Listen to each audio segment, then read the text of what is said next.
Il voulait être le héros du monde arabe. Il est devenu son bourreau, Saddam Hussein.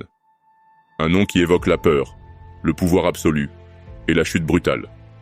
Né en 1937 dans un village pauvre du nord de l'Irak, il grandit dans la violence et la misère. Très jeune, il rejoint le parti Baas, rêve de grandeur arabe et d'unité nationale. Il est ambitieux, impitoyable. En 1968, un coup d'État propulse les baasistes au pouvoir.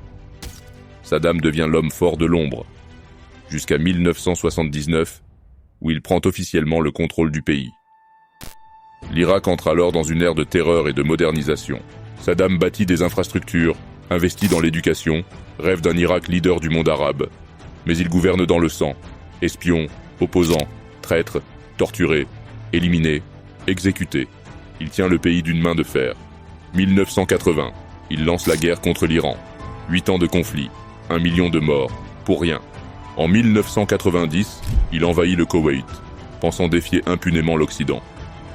Grave erreur. La guerre du Golfe éclate, et l'Amérique de George Bush perd l'écrase militairement. Mais Saddam reste au pouvoir, humilié, mais vivant. Pendant les années 90, son peuple meurt de sanctions économiques, pendant que lui construit des palais et écrase les révoltes. Il joue la provocation, prétend avoir des armes de destruction massive. En 2003, les États-Unis de George W. Bush l'accusent, envahissent l'Irak. En quelques semaines, Saddam est renversé.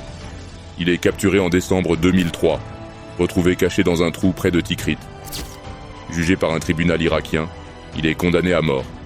Exécuté en 2006. Saddam Hussein, c'est le portrait d'un dictateur moderne, charismatique, brutal, mégalomane. Pour certains, il a résisté à l'impérialisme. Pour d'autres, il a détruit son peuple. Quoi qu'on en pense, il a marqué l'histoire. Dans le sang.